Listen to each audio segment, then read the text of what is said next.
Greetings, fellow travelers, vagrants, explorers, wildlanders, and welcome to episode 21 of the Retro Wildlands. My name is Nomad, and this is my gaming podcast where I like to share my thoughts and experiences with a video game that I've discovered or rediscovered while roaming the gaming wildlands. Thank you for taking the time to download and check out the show today, my friend. I really appreciate you being part of our expedition into the wildlands today. Now that the podcast is officially 21 episodes old, according to United States law, we can officially buy our own alcohol. So from here on out, the cooler by the campfire will more than likely have some beer and bourbon in it to accentuate the mood and enhance the storytelling experience. Dee Dee, the canine leader of our expedition, and canine second-in-command Dexter will be around to greet you and check to see if you have any leftover food from Thanksgiving you might be willing to part with. We celebrated Thanksgiving here in the United States last week, and our dogs were spoiled, to say the least. It's hard not including them in our feasting since both Dee Dee and Dexter are so much a part of our family, so if you have any scraps that you're hanging on to and want to give up, they'd very much appreciate it. And if you don't, a loving pat on the head will do just fine. On today's episode, we're checking out a game that I've been meaning to fire up on the Super Nintendo, but I keep putting it off. That is, until today. Originally released in arcades, we're checking out Sunset Riders for the Super Nintendo. I was fortunate enough to play this game in the arcade a time or two back in my youth, and I fell in love with the Wild West aesthetic.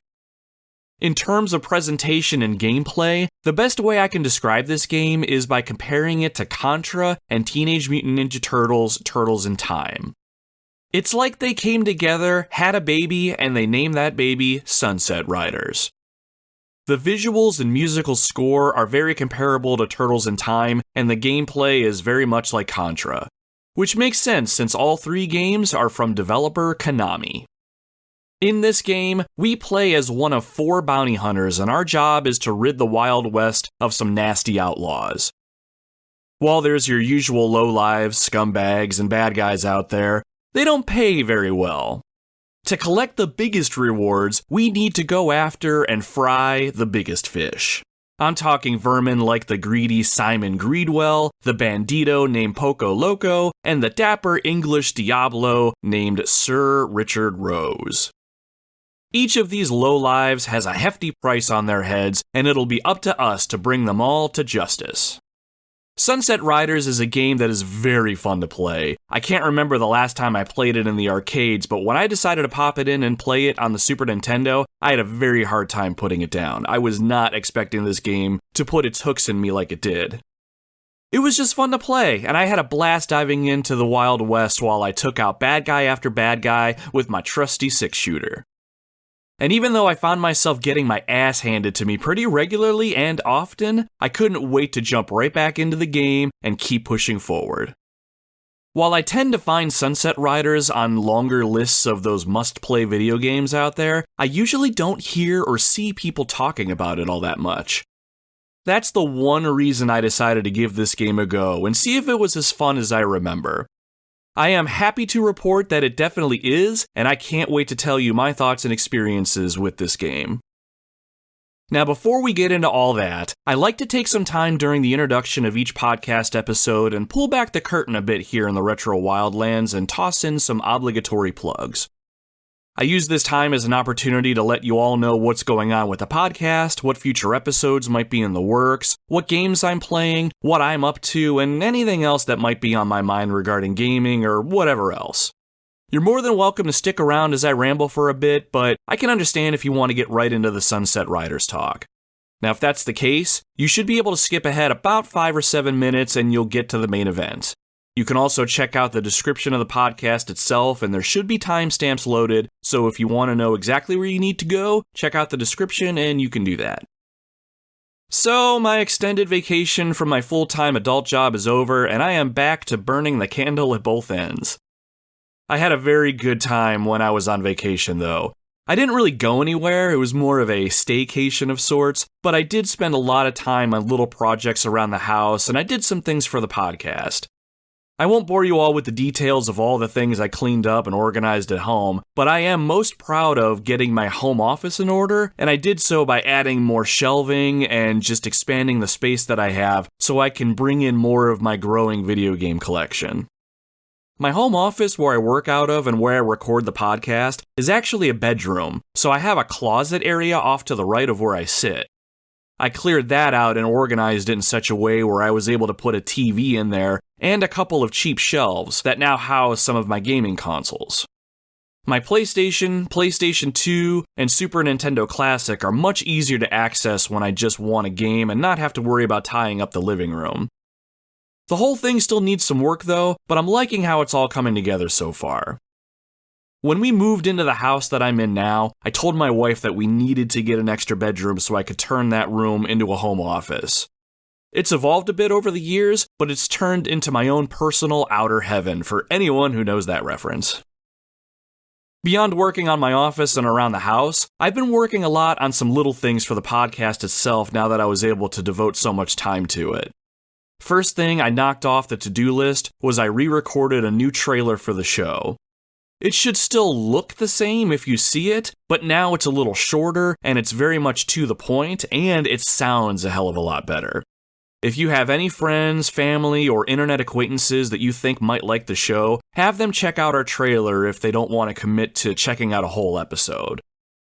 I've also been taking the time to talk to and network with some other podcasters and gamers around my area, and that's been a really fun time.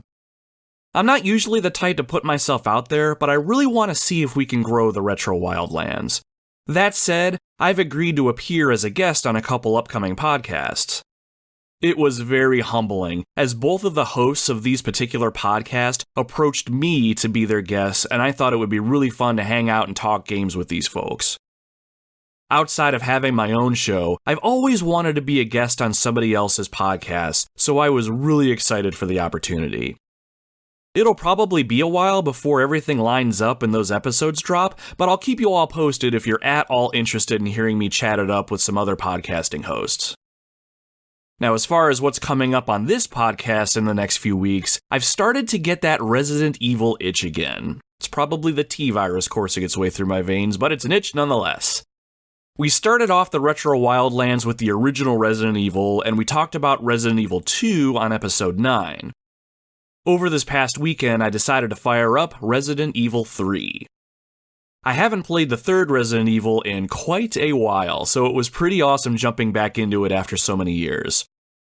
Since I own this game on the PlayStation Network, I downloaded it on my PlayStation Vita, and I've started to play it over there. Even on a handheld console, this game is awesome. While I can never play a Resident Evil game like it's the first time ever again, I love going back to one when so much time has passed. This way I don't have all the item locations and things committed to memory, and it's almost like I'm rediscovering it all over again. I'm also thinking about jumping back into the original Tomb Raider as well. I mentioned on last week's episode that I recently reacquired Tomb Raider from a local retro gaming store near me, and I've been itching to go back to it since I grabbed that one too. So really, next week's episode is going to be determined by which itch I want to scratch first. My itch for adventure, or my itch to survive the zombie-infested streets of Raccoon City. Time will tell. If you don't want to wait until next Thursday to see what episode drops, you can check us out over on our social media platforms. Not only do I normally post on the weekends what our next week's episode is going to be, I try to post other gaming-related content to spice up your timelines and feeds throughout the week. You can find us over on Facebook, Instagram, or Twitter if you search @RetroWildlands if you're at all interested in following us. You'll get some insider looks at what it is that I'm playing for the show, and you'll also get the ability to submit comments or questions for that week's podcast, which I'll read and respond to in that show's intro if that's something that interests you. I'll toss some other cool stuff up there as well, like podcast episode previews, gameplay videos, photos of my game collection, and maybe even a photo of my canine companions or two. There's something for everyone, so check us out over on social if you're interested. Alright, I think that's all the plugs that I have and all the rambling I want to do for this week. It's time to get down to business. It's time to talk about Sunset Riders. Originally released in arcades in North America in September 1991, then on the Sega Genesis in December 1992, then on the Super Nintendo in 1993. We play as one of 4 bounty hunters who are taking up arms against some of the dirtiest scumbags around. It's going to take a brave bounty hunter to ride out and bring peace back to the valley. Fortunately, Steve, Billy, Bob, and Cormano are just the men to form a posse and corral these corrupt, cowardly crooks. We're going after some fearsome foes, so we'll need to be ready. So strap on your boots, grab your trusty 6-shooter, and don't forget your cowboy hats. Or your sombrero if you prefer.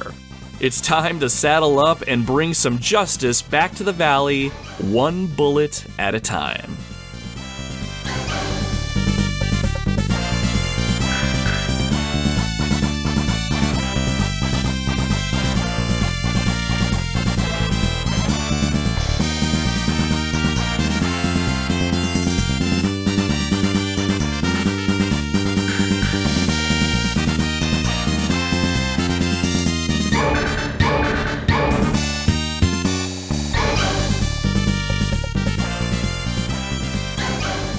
While I never spent a ton of time in the arcades when I was little, the times I did spend really stuck with me. We had a place close to my grandmother's house that we would go to on occasion for things like birthday parties and stuff like that.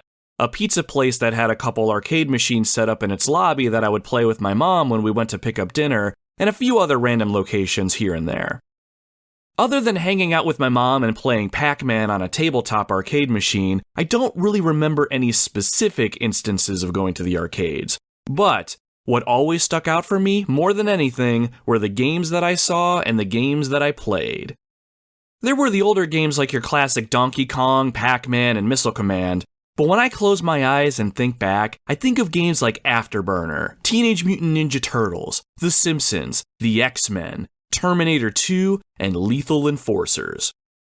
But it wasn't until I stumbled across Sunset Riders for the Super Nintendo did I remember this fantastic arcade game. What always caught my attention whenever I would walk by a Sunset Riders cabinet was the game's intro. It was super eye-catching and had this Saturday morning cartoon look that I couldn't keep my eyes off of. A good video game or show is that kind that not only grabs your attention, but finds a way to pull you into its world. Sunset Riders was a simple one, a world of good guys and the bad guys needed to go. The music that came from that cabinet was that of your traditional Wild West bravado, and I couldn't help but be swept up in it all. I have to imagine if you have siblings, you've played games like Cops and Robbers or Cowboys and Outlaws with your toy guns and stuff like that. I'm an only child, so I didn't have much of that growing up. That's a big reason why Sunset Riders and other video games mean so much to me. I did get to have a lot of those experiences, just in a different way. I never did get to play Sunset Riders on any gaming console growing up, though. While I had access to a Sega Genesis for a while and my parents owned a Super Nintendo, I never managed to play this game on either system.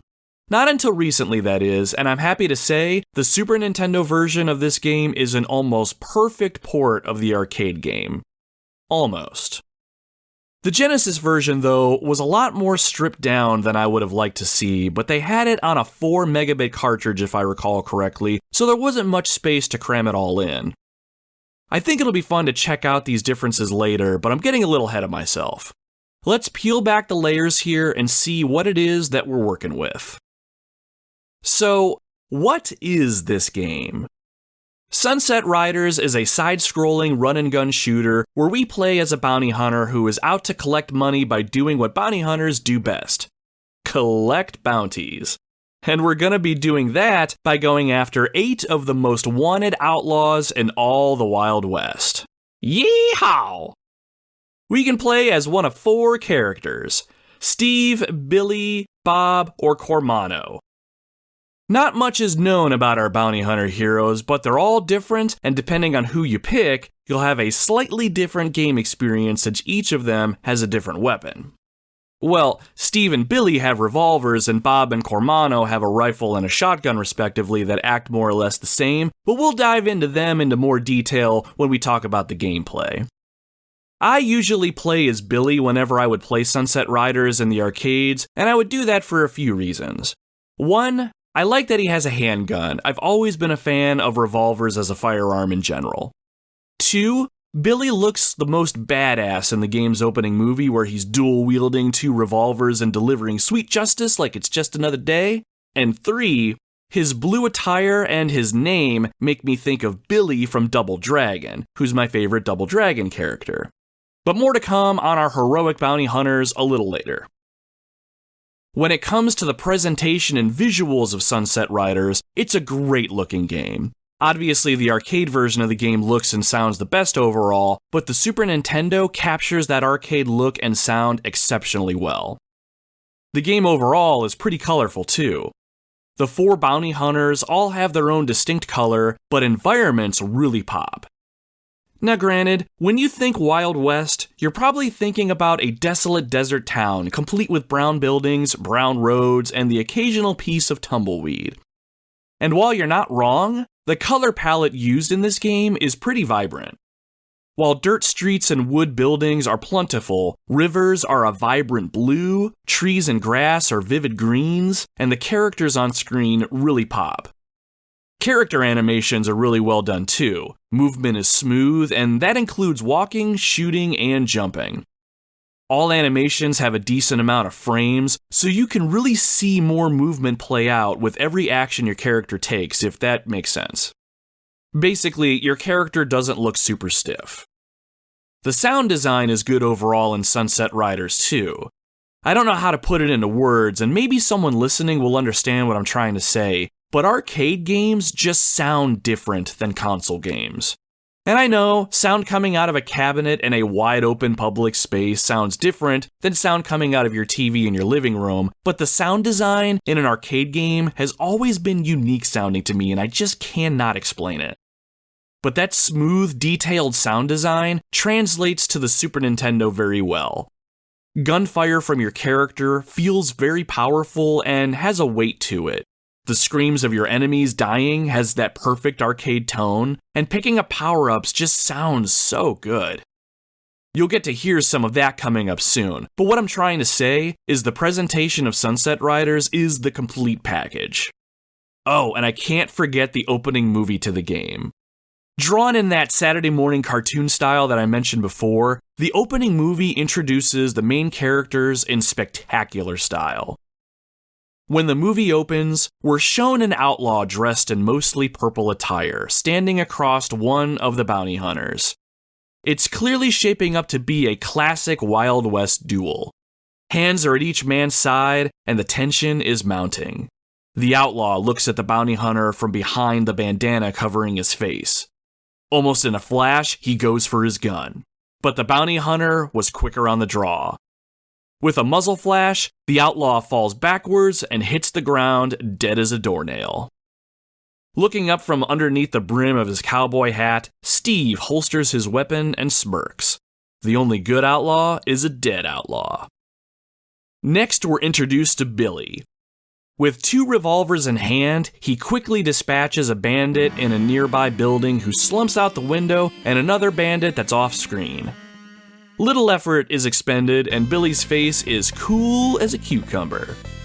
Across the way, another bounty hunter fires round after round from his rifle, his blonde hair in bright contrast against the dirt backdrop of the town. Firing a barrage of lead is Bob, a dead-eye marksman. And finally, we're introduced to the 4th bounty hunter in this posse of justice. He looks over to us and gives us a small smile. The kind of smile that lets us know that he's got our back.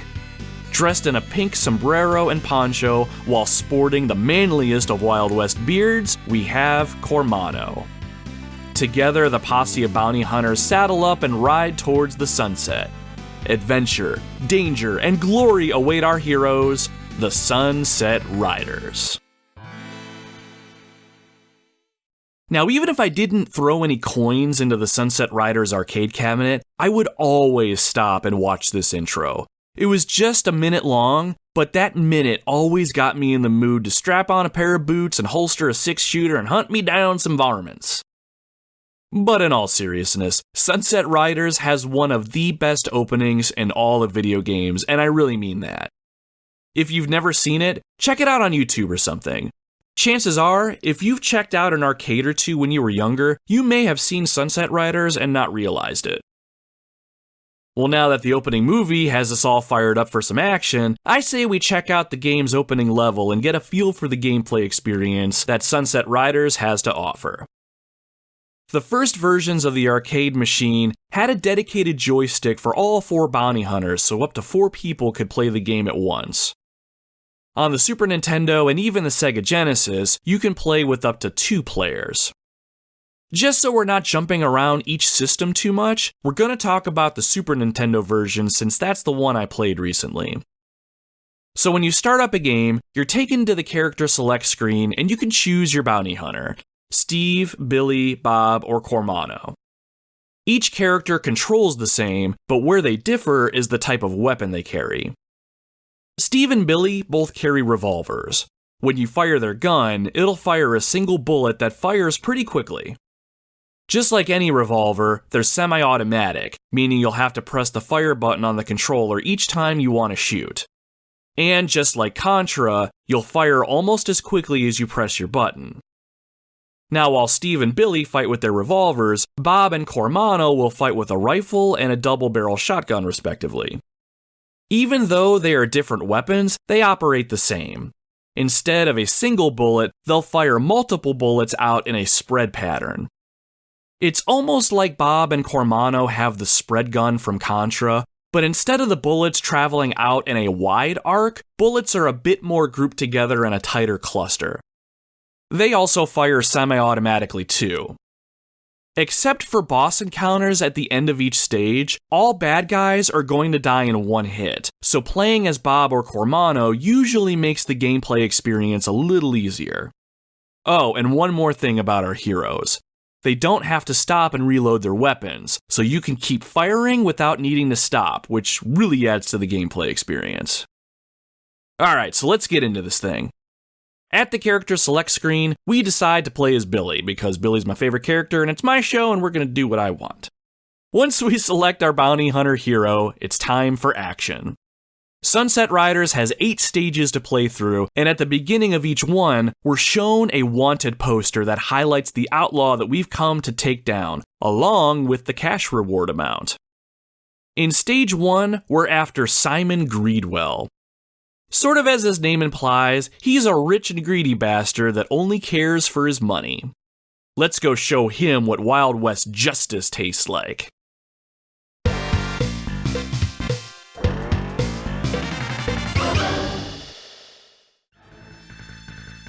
When the stage begins, we're dropped in front of an old wooden building.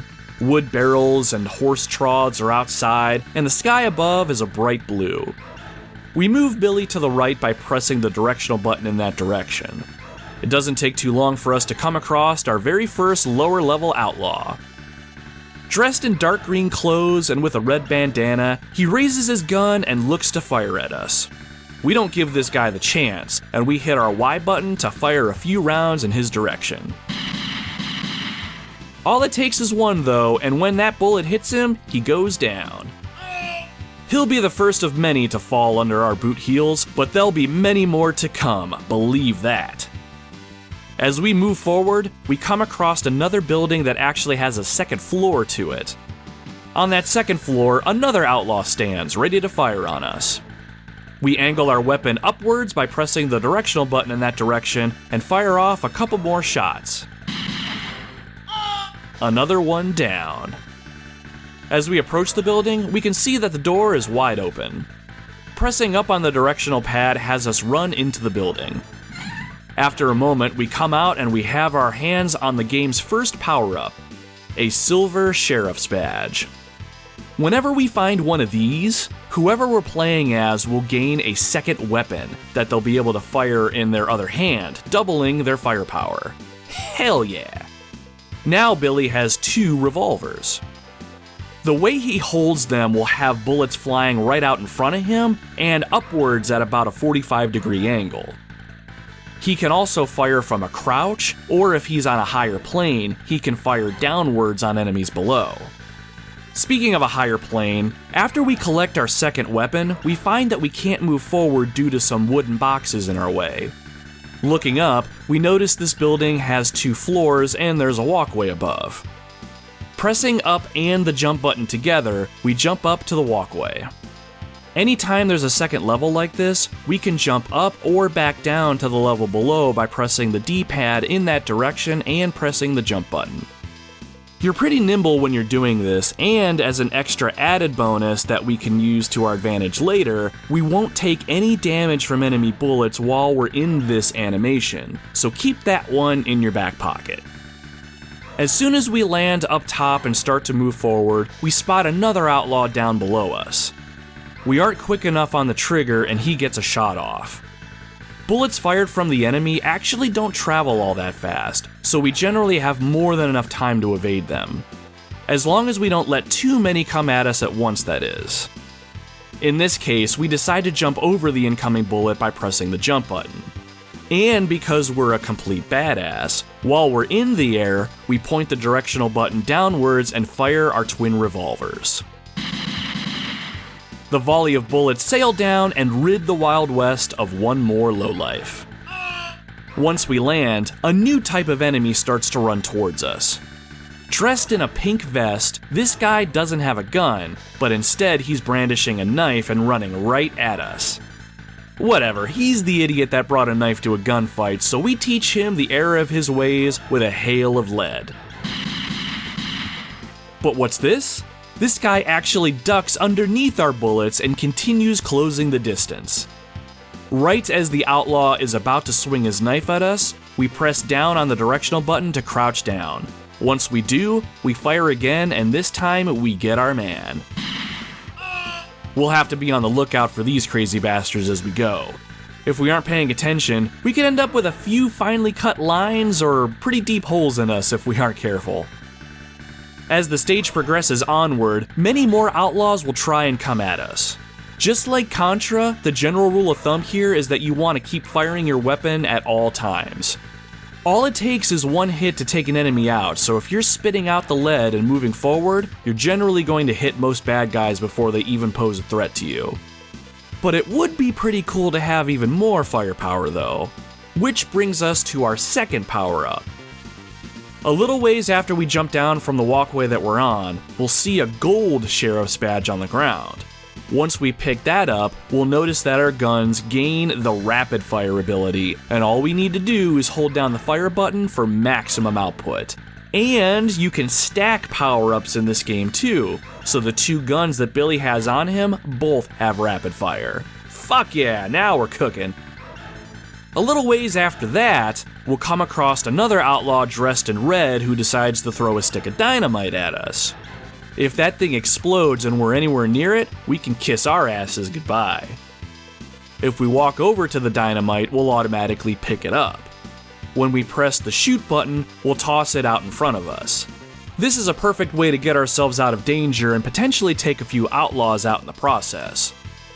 Just like the 2 outlaws who just walked right towards the dynamite on the ground. An exclamation mark flashes overhead right as it's about to blow, and then... done and done. The first stage has a couple more surprises in store for our bounty hunter heroes, but I'll leave those for you to discover. The gameplay that I described is more or less going to be your gameplay experience for most of the stages in the game. You'll be moving from left to right, shooting any bad guys who want to take you out. Since only one bullet is all that's needed to take them out, keeping up a steady stream of gunfire is a very smart move. It's not going to guarantee you nail every bad guy that pops up before they get a shot off in your direction, but it'll significantly reduce those threats. Now, the thing I really haven't touched on up to this point is the game's difficulty. I'd like to think I did a good job of walking you through the game's opening level and giving you a taste of the gameplay, but I may have made this game sound a little too easy. The problem is, Sunset Riders can get stupid hard sometimes. As you progress, more and more enemies are going to be throwing themselves at you, and there'll be no way that you'll be able to shoot them all before they can shoot back at you. Don't be surprised if you have 3 or 4 bullets slowly moving in your direction. You might be honing in on the word slowly and be thinking, I could probably dodge a few slow-moving bullets, no problem. And you might be right. The thing is, it's all going to depend on the bullet's position and where you're at. Got a bullet heading right at you and one heading just above you? Don't think about jumping or you'll take that second bullet right to your face. You'll need to consider ducking to get out of that jam. Basically, you have to be extremely aware of incoming fire and maneuver accordingly. If you aren't paying attention and think you can jump over a bullet and there happens to be another bullet you didn't keep track of, that's a very quick way to die. And if you put yourself in a corner and you have several bullets coming towards you from multiple directions, you may as well consider yourself fucked. Oh, and the bullets themselves are pretty small and they are pretty easy to lose track of. They alternate between a green and a red color, so you can see them if you pay close enough attention, but if you lose track of them or get distracted by something else, they might get you and you won't see them coming. For you, all it takes is a single bullet to put you down as well, so don't take a single bad guy for granted. He's just as dangerous as any other enemy in the game. That does remind me of one more tool that you have in your toolkit too. While you're moving either left to right, you have the ability to perform a slide. Billy, or whoever you're controlling, will slide on their backside and they'll be parallel to the ground. This is a fantastic move if you have incoming fire heading towards you and you can't duck under it, or jumping will put you in danger by being hit by another bullet. You aren't able to fire your guns while you're sliding, and when your slide stops, there's a very quick few moments where you'll be vulnerable getting back to your feet, so you'll have to bear that in mind. Plus, the act of sliding itself does not make you invincible, so don't rely on this move too much. I didn't really find myself using the slide too terribly often though. Generally, I was able to move or duck or jump out of the way of incoming fire with relative ease most of the time. But I will say, if you do slide underneath incoming fire and then pop up and deal a death blow to your would-be killer, you do look like a total badass, so there is that. Sunset Riders is a game that is going to test you, and pretty early on. While I argue that you should be able to complete the first stage with relative ease, it can still kill you off without much effort. When I revisited this game last week, I lost all of my lives and got a game over before I reached the very first boss. Now, that is more likely on me. I suck pretty hard at video games sometimes, but all it took was some practice and getting used to the game's controls, and I did much better as I went. Enemy locations are all the same every time too, so if you really put the time and effort forth, you'll start to memorize where all the baddies pop up and be able to end them pretty quick. Now, don't even think about getting comfortable though. Even with some practice, the bosses at the end of each stage will definitely give you a run for your money. Each boss in the game has their own gimmick and attack style, and they generally don't have an attack pattern to memorize. They may perform the same types of moves, but when they do it can be difficult to time. Basically what that means is they aren't so predictable that they'll fire their weapons 3 times, then stop, and then 3 times again and stop, for instance. Their movement and attack frequency can vary a bit, which is a good thing on one hand because it keeps the fight fresh every time you take it on, but on the other, it can make these fights pretty hard.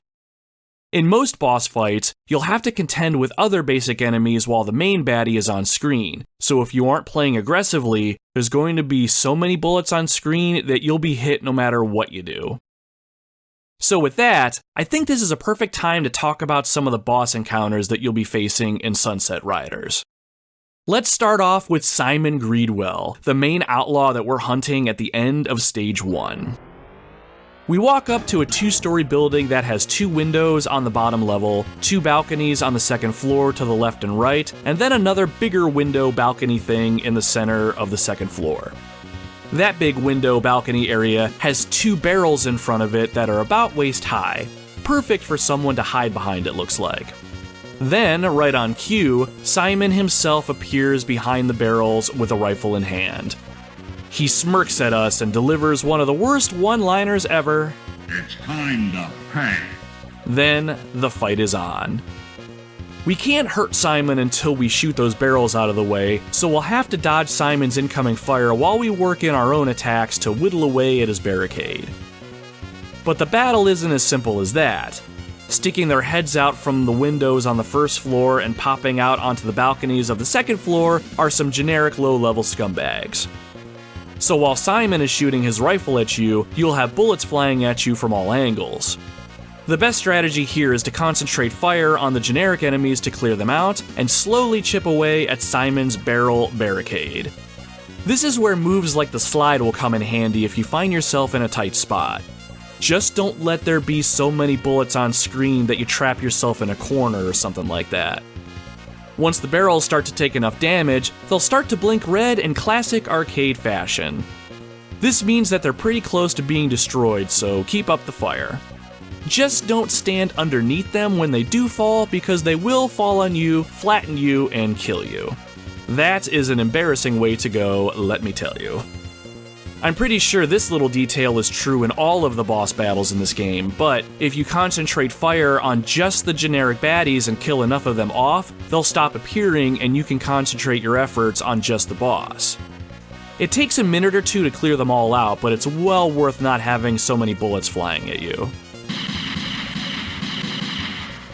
After you clear away the barrels, Simon is exposed and you can start pumping him full of lead. As he takes more and more damage and gets closer to meeting his maker, Simon will also begin to flash red. Once he's toast, he falls to the ground.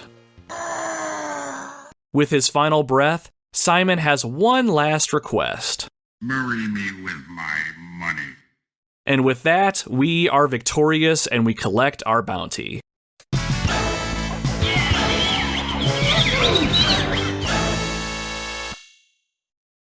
Moving on to the second stage, we quickly find out that the gameplay is being changed up on us.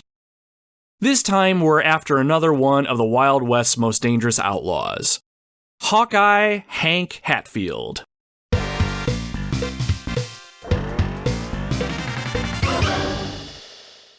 Instead of being thrust into the game on foot, we find ourselves on horseback. After our horse rears back, we're off. While we're on our trusty steed, we can only move forwards and backwards. Things are moving pretty fast, and we'll need to contend with outlaws on horseback that will come in from the top of the screen and from the bottom of the screen. There's also a covered wagon in front of us that can take up about half of the screen, so we won't have too much room to move around. From inside the wagon, there will be bandits shooting at us and dropping logs in front of us that'll take us out if we don't jump over them in time. Now, if you're anything like me, you'll get killed in this stage a lot while you're trying to get used to it. The logs that the bandits drop out of the wagon in front of you come with very little warning, and once they hit the ground, you have to jump very quickly in order to avoid flying off your horse and losing a life. Shooting the guy holding the log as it drops doesn't prevent the log from being dropped either. What's worse, bad guys on horseback tend to get uncomfortably close to you before they shoot their guns, so you won't have much time to dodge their bullets either. And to make this stage even worse, there are no power-ups to grab either. I know in the arcade version of the game, some of the bad guys would leave behind sheriff's badge power-ups on their horses after you took them out, but I've never seen any of those in the Super Nintendo version.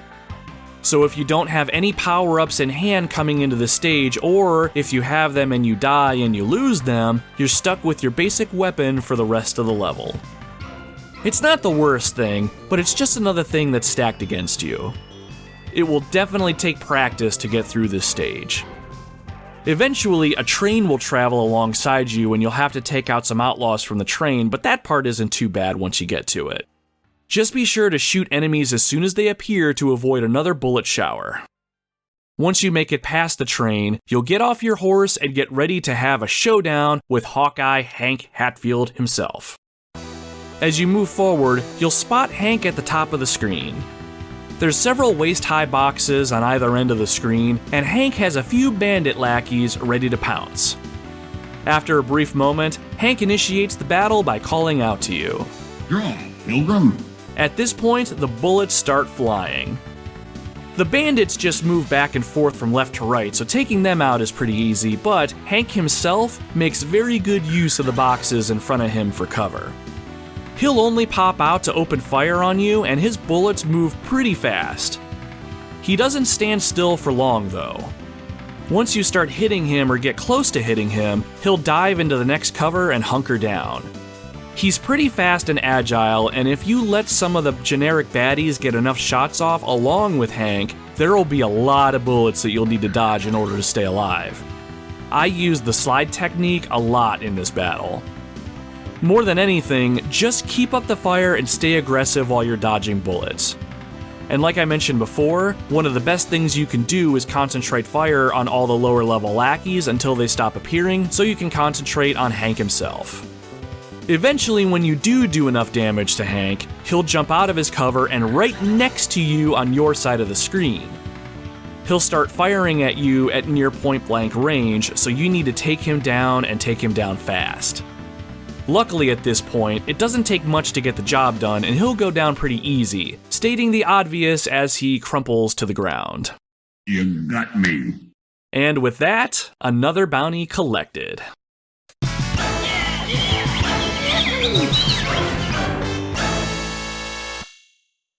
With 6 more stages to go, that pretty much covers the overall gameplay experience of Sunset Riders.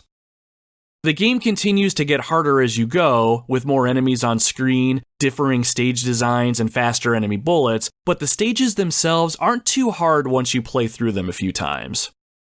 If you commit to some practice, you'll start to get a feel for where the enemies come from, and can almost start to predict where you need to concentrate your fire before they even appear. It's incredibly satisfying, not gonna lie. I had an absolute blast playing through a level and just taking out bad guy after bad guy. Given the environments, the level designs, good soundtrack, and sound effects, it was hard not to get sucked into the experience. I genuinely felt like a good guy and I was there taking out the bad guys. Simple, clean fun. Some of the best games out there don't need to be more complicated than this. Overall, I don't think I have too many complaints about the gameplay experience as a whole. I still think the game is hard, and it gets pretty ridiculous as you get towards the end of the game, but I firmly believe that with enough practice and patience, you can get good at Sunset Riders. It's one of those tough but fair games, and if I ever got killed, I never thought it was cheap. Sometimes there can be so many bullets coming at you that you almost have no chance of making it through, but that's on you as a player to use your mobility and keep blasting away. I got good at sliding early on, and I also took advantage of those moments of invincibility you get when you jump to an area above or an area below. There's even a couple parts where you'll find yourself shimmying across a rope where you can jump up and re-grab the same rope, and then during that jump you won't take any damage either. Using these tricks, you're pretty set on staying bullet hole free. I do have one gameplay complaint now that I think about it. If your character is on an upper part of a level and his body is positioned over an area that he can potentially jump down to, pressing down on the directional pad will have your character duck and point their weapon straight down to fire on enemies below. You can't make him crouch and fire straight ahead at enemies in front of you. While this isn't the worst thing and certainly makes sense from a gameplay standpoint, this makes you wide open from attack from those dickheads who come running at you with their knives. Since they duck under your normal attacks, you have to duck down and shoot in order to hit them. Well, if you're on a second floor level and they come rushing at you and you try to crouch down above an area that you can drop down to, you'll point your gun straight down and not straight forward. So while you're trying to shoot them, you're actually shooting whoever's down below you. This particular design choice got me killed a couple times. What you need to do here instead is jump up and shoot this specific enemy from above, or drop down to the level below and shoot up at them. It is a minor gripe in the grand scheme, but I lost a few lives in the heat of battle that I probably could have avoided this way. I don't think it's bad game design or anything like that. Again, it's just a complaint. Once it happens to you once or twice, you'll start to figure out what you need to do pretty quickly, and it becomes a non-factor. All in all though, Sunset Riders is a fun experience that I think everyone should spend a little bit of time with. I was hooked the moment I started playing it again, and even though I got my ass handed to me pretty often, I couldn't help but keep going back to it. I got better and better as I went, and I was able to make it pretty far. The bosses at the end of each stage are a true challenge in this game, and you'll have to really put your reps in if you want to get good enough to beat them. Some of the big bads include Dark Horse, a large muscular outlaw who shoots from you from atop his armored horse. You'll need to attack him from above if you want to win the day, but you have to be careful. The building's balcony above is swarming with regular bandits ready to make your life miserable. Then there's the Smith brothers who offer a unique challenge. Inside a theater, each brother stands atop a balcony on either end of the screen. One tosses a bomb that explodes on impact, where the other throws a Molotov cocktail of sorts that doesn't explode, but covers a small part of the ground in flames for a few moments. You have to stay mobile to avoid the big bombs, but you need to watch your feet so you don't accidentally step on any flames that have cropped up. Luckily, there's a chandelier in the middle of the room that you can use. Indian Chief Wigwam is probably the last real standout boss to me personally. He's an agile opponent who will toss throwing knives at you. Because he's so quick and the arc that his knives take when they fly is so wide, he can kill you pretty easily. You might be able to slide under one knife, but another knife may just stab you in the toe. And just like most Call of Duty games that I've ever played, it only takes one knife to the toe to take you out. The battle with Wigwam is a true battle of reflexes and nerves. And while I tend to die more than I'd like, I usually have a pretty good time with this fight. Again, it's tough, but it's fair. Now, I played this game solo, but I'm sure it's much more enjoyable playing with a friend, family member, or even a total stranger if you're feeling adventurous. The arcade cabinet came in 4-player and 2-player variants, whereas the SNES and Genesis allowed you to play with up to 2 players simultaneously. The home console ports followed the same 2-player rules that most beat-em-up games did back then. A second player can join anytime during the game by pressing the start button on their controller. You and a pal can work through the game together. I'm sure it's a fantastic time playing this game with a friend, but I wonder if the game gets even harder with a pal, sort of like Contra can get.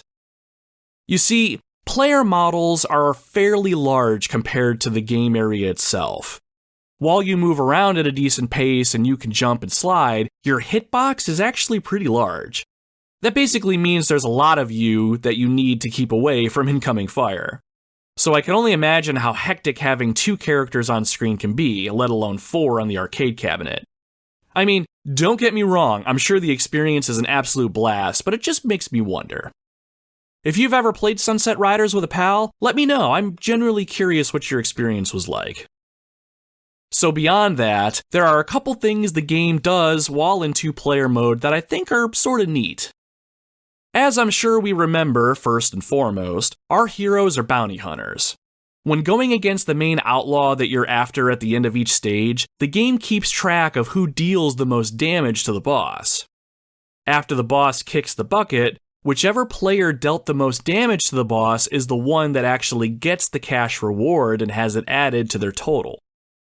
I can see that adding a layer of friendly competition to those fights, so that's sort of a cool little thing. And I forgot to mention this earlier, but there's a couple of bonus stages that'll pop up between stages. To quote the instruction manual, it's your basic shooting gallery type of thing. Use the control pad to point the aim and doohickey at the bad guys that pop up, and then press the shoot button to blast them. You'll see your score after the stage ends, and in 2-player mode, the fastest gun wins the bucks. So yeah, that's pretty cool too. Since I grew up as an only child, I never really chased high scores or numbers or anything like that. I loved watching the number go up, but it wasn't a driver for me. If I had someone to play with, I'm sure I'd be more into it, and I would definitely fight tooth and nail to be the best in those types of games, and especially this game.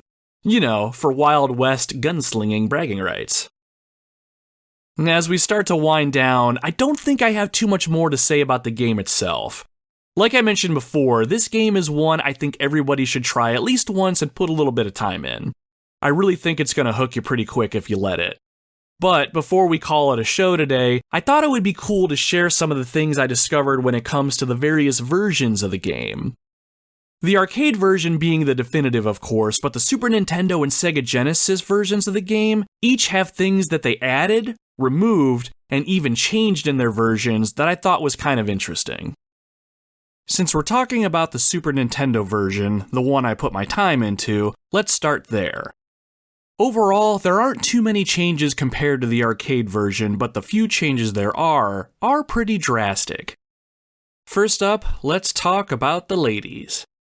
Every now and then, if you go into a building or need to rescue a damsel in distress, they're apparently much more conservatively dressed than they are in the arcade game. From what I remember, I think the gals just showed a little bit more leg, whereas the SNES version has them wearing dresses that go all the way down the entire length of their bodies. Also regarding the ladies, the enemies that throw the sticks of dynamite towards you are men in the SNES version, but they are actually female in the arcade version. They wore a denim-looking shirt with a pair of pink shorts and boots. If you follow the Retro Wildlands podcast on social media, I used a drawing that I found of this gal in the thumbnail I made when I advertised this episode if you wanted to go take a better look-see. Another little change involves your character touching fire. In the arcade, if you touch fire, your character will be engulfed in it and look like they're burnt to a crisp. It's very cartoonish, really. In the Super Nintendo version, that animation is gone and your character just falls over as if they've just been shot. I didn't dig deep enough to really understand the reasoning behind these changes, but I have to imagine that the developers knew that younger kids probably had more of a chance of playing this game than in the arcades and wanted to clean up some of the imagery. But now that I say that out loud, it might actually just be a Nintendo thing, because there wasn't too much censorship on the Sega Genesis version, but we'll get to that hot mess in a minute. Other changes included the complete omission of all Native American enemy types in the Super Nintendo version. Stage 6 is the one where you fight Chief Wigwam, but instead of fighting a tribe of Indians, you'll face just regular bandits. And in the arcade version, Chief Wigwam was actually named Chief Scalpum. Other than those glaring changes, the Super Nintendo is pretty damn close to the original look and feel of the arcade version. And then there's the Sega Genesis version.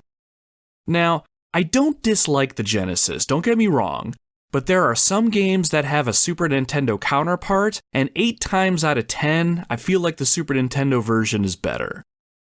Now that I'm thinking about that out loud, maybe I'll open that can of worms on another episode of the podcast, but for now, let's look at the Sega Genesis version of Sunset Riders real quick. From what I found online, Sunset Riders for the Sega Genesis was Konami's first, or one of their first games on the system. That said, they didn't have much to work with given the 4 megabit size of the Genesis game cartridge. Because of that, a lot of the game was either reworked or completely removed to allow the whole game to fit. First up, there's no opening movie for the game, it was cut out completely. Second, there are only 2 selectable characters, Cormano and Billy. Steve and Bob were cut out. Although, the character select screen comes equipped with a character bio for each man, and they're very humorous to say the least. So for Billy, we find out that his full name is Billy Cool, and you can't have a cooler name than that for a Wild West bounty hunter, right? His favorite food is vegetable. Yes, that is singular. And his favorite drink is coffee. His favorite word is... can you guess? No, it's not bounty. No, it's not varmint. And no, it is not yeehaw. It's justice. Cormano, on the other hand, his full name is Cormano Wild. His favorite food is beefsteak, and milk is his favorite drink. His favorite word? Courage. These manliest of men are your only options in the Genesis version. As far as other reworks, there are only 4 stages instead of 8. While the stages themselves are made longer to increase the length of the game, that means there's only 4 boss battles to fight all told. I personally don't care for the sound design in the Genesis version either. While the music and sound effects are there, everything has this metallic accent to them, like someone is dragging nails and razor blades across a metal table. That might be a little harsh, but I don't know how else to describe it. Also, any character voices aside from the occasional yee-haw are removed completely as well. The shooting gallery bonus stages are replaced completely with a new bonus stage type where you ride behind a covered wagon on horseback and a woman throws money out to you from the back of the wagon and you have to collect what hits the ground to gather points. Why this specific change was made is lost on me. Oh, and there's a 2-player versus mode too. You and a friend pick your bounty hunter, and the two of you face off against each other to see who can reduce the other's life bar to 0 first. The stage has a few boxes to jump on and a balcony that you can jump up to, along with an eagle who occasionally drops a health power-up or a stick of dynamite into the play area. I watched someone play it on a YouTube video, and I can see that game mode being super fun to play. For all about 5 minutes. Perhaps it's something that the younger ones will enjoy. It's a cool addition and only available on the Sega Genesis, but doesn't look like anything that's going to entice me. The Native American enemies stick around for the Genesis version, and the visual representation of the ladies is more in line with the arcade version. I don't know if the gals throwing dynamite in the arcade version are present in the Genesis version, though. Oh, and for some reason, bullets travel much faster in the Genesis version, so I have to imagine that adds a unique layer of challenge. It's all strange, though. The Genesis has the least censorship, but has the most gameplay and design changes.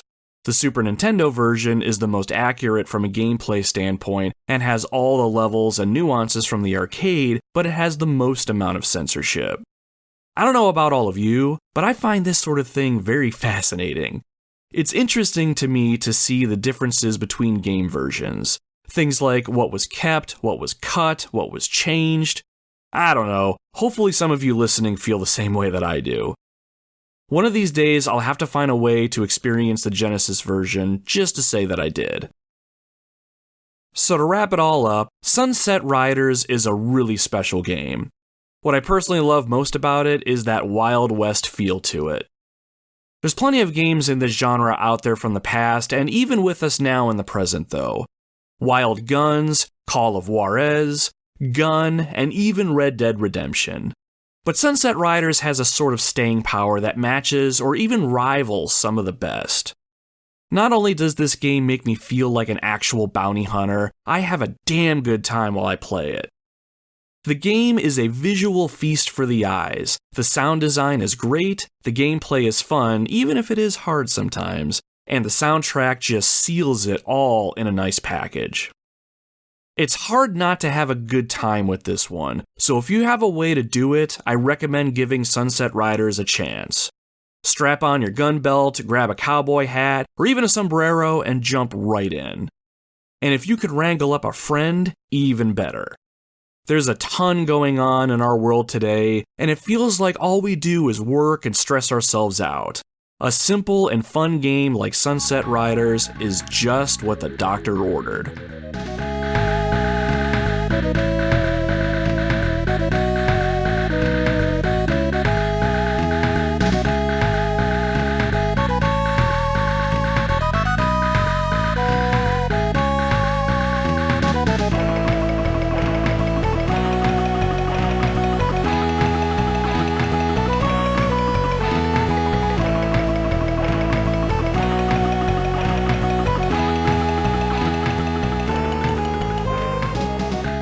And that's all she wrote for today, my friends. This has been episode 21 of the Retro Wildlands Sunset Riders.